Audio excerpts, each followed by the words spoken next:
Bienvenue au Starter du jour pour bien démarrer sa journée. Aujourd'hui, héros malgré vous.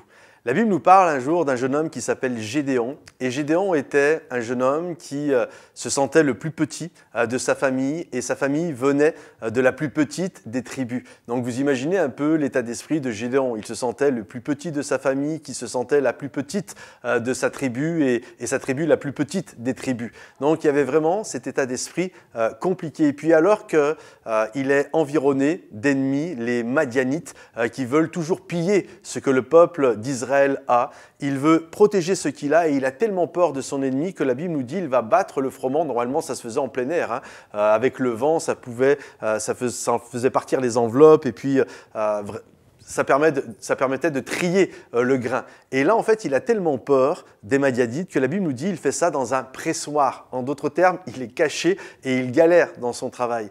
Et puis là, il y a l'ange de l'Éternel qui va arriver et il va l'appeler vaillant héros. J'imagine qu'à ce moment-là, il a dû croire que c'était une blague. Comment ça, vaillant héros? Tu vois pas que je suis en train de me cacher, tu vois pas la petitesse, tu vois pas comment j'ai peur, tu vois pas mes inquiétudes, tu vois pas la petitesse de ma famille, de ma tribu et toutes ces choses-là. Mais pour Dieu, c'était un héros. Et souvent, nous avons une mauvaise compréhension de ce qu'est un héros. Il y a cette notion où on attribue à des héros des exploits légendaires, mi-homme, mi-dieu, capables de faire toutes sortes de choses. On le voit là, que ce soit au cinéma ou toutes les pensées que les gens peuvent avoir sur les héros. Mais la réalité, un héros, c'est quelqu'un qui fait ce qu'il doit faire. Victor Hugo a dit que la vie, littéralement, a ses héros. C'est des héros qui sont méconnus, mais c'est des hommes et des femmes qui se lèvent et qui vont de l'avant malgré les complications et les difficultés de la vie.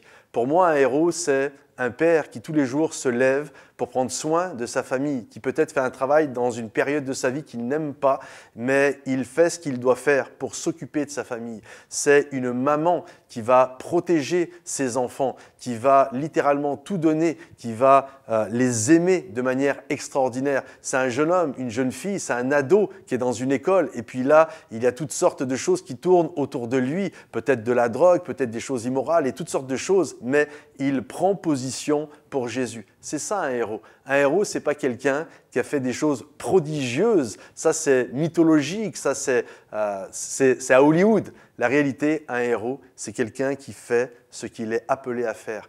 Il sait que c'est ce qui est de bon pour lui, c'est ce qui plaît à Dieu et il va le faire malgré les combats, malgré les pressions qu'il y a autour de lui. Alors, vaillant héros, va de l'avant, même si tu ne te sens pas du tout héros, tu es héros malgré toi, va de l'avant, l'ange de l'Éternel marche à tes côtés. Que Dieu te bénisse et à bientôt. Bye bye.